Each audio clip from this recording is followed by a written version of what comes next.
화면을 보시면 제34조 위반이라고 되어 있는데요. 이것은 자동차관리법 34조에 보면 투닝 승인을 하려는 경우에는 시장 군수구청장의 승인을 받아야 된다고 되어 있죠. 만약에 소유자가 승인을 받지 않고 튜닝을 한 경우에는 처분사항으로 첫 번째, 점검, 정비, 검사 또는 원상복귀를 명할 수 있습니다. 지금 말씀드린 내용은 행정처분에 관련된 내용으로 지자체에서 행하는 처분이 되겠죠. 두 번째는 원상복구 명령을 해야 되고요. 그리고 임시검사 명령을 할 수도 있고요. 그리고 운행정지 명령을 할 수 있습니다.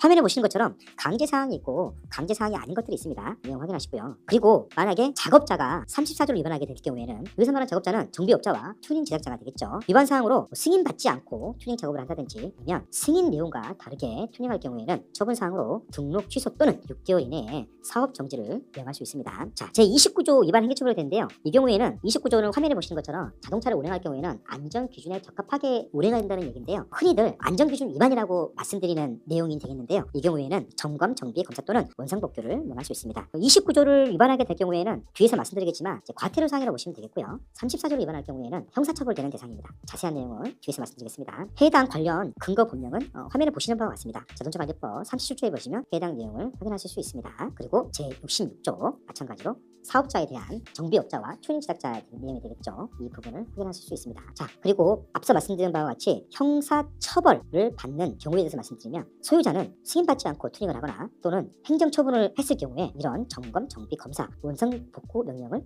위반한다든지 그리고 승인받지 않고 튜닝된 자동차인 것을 알고도 운행한다든지 이런 경우에 처분사항은 1년 이하의 징역 또는 1천만 원 이하의 벌금에 처할 수 있습니다. 그리고 작업자가 34조를 위반해서 형사처벌을 받을 경우에는 위반사항으로 승인받지 않고 튜닝 작업을 한다든지 또는 승인 내용과 다르게 튜닝 작업을 하게 될 경우에는 2년 이하의 징역 또는 2천만 원 이하의 벌금에 처해지게 됩니다. 자, 앞서 말씀드린 대로 34조를 위반하실 경우에 행정처분과 형사처벌 사항에 대해서 구분하셔서 확인하셔야 됩니다.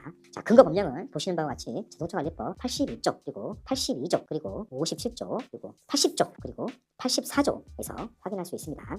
앞서 말씀드린 29조 안전기준 위반이라고 말씀드린 내용은 이렇게 과태료 사항이라는 근거 법령이 84조에 있는 것이죠. 자, 그리고 추가로 더 설명드리면 자동차의 무단 해체 그리고 조작을 금지하고 있는데요. 이 경우에 해당 내용은 전기 전자장치를 훼손할 목적으로 프로그램을 개발하거나 유포한 경우 흔히 말해 ECU가 이 부분에 좀 해당이 되겠죠. 5년 이하의 징역 5천만 원의 벌금에 처해지게 되고요.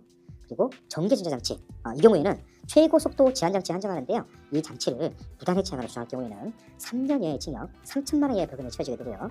자동차를 무단 해체할 경우에는 2년 이하의 징역 2천만 원 이하의 벌금에 처해지게 됩니다. 이 내용을 꼭 확인하셔야 됩니다. 근거 법령은 제78조, 제79조, 제80조에 해당 내용이 있으니 참고하시기 바랍니다.